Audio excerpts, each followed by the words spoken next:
Judicial diversity doesn't necessarily impact a trial's outcome, but it can affect the level of trust in the decisions that are made. People of color are historically underrepresented in the U.S. law schools. Tonight, during this Black History Month, Tori Mason is elevating the voice of a former judge working for change. Dear student, there are many fine law schools from which to choose. Their words the Honorable Gary Jackson has written to more than 600 potential students. I've had an extraordinary career. The now retired Denver County Court judge was once the only black deputy DA in Colorado. I'm a proud member of the class of 1970. Jackson was just one of 3 black students in his class at CU Law. He sends letters like these to prevent future buffs from being the only black person in the room. So what makes the University of Colorado Law School stand out? In 2020, Jackson challenged CU Law to enroll at least 10 black students. After years of single digits, his alma mater will welcome 12 in the fall. We have still a ways to go and be more inclusive. When James Anaya became the dean of CU Law in 2016, the incoming class had only 4 black students. One of my areas of focus since I've been dean has been to make our law school more accessible to students from all backgrounds.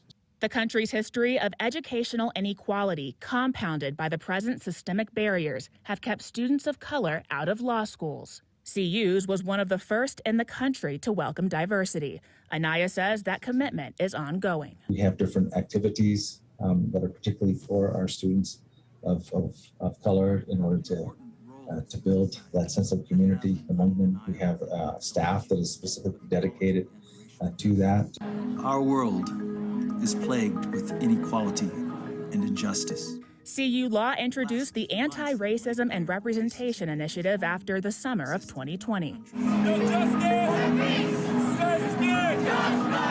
When I was in my courthouse and I would look out the window and I'd see the protesters. The country's response to racial injustice took Jackson back to 1963, the year that made him choose law. There was the March on Washington. For freedom and human dignity. There was the Birmingham bombing in which 4 black girls were killed. There was the assassination of John Kennedy.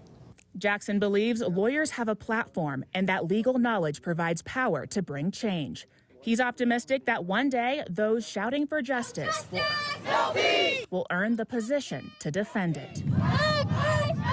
It's my hope that there will be young people inspired by what has taken place to become lawyers, become educated in a way that they can make a difference. I'm Tori Mason, covering Colorado First.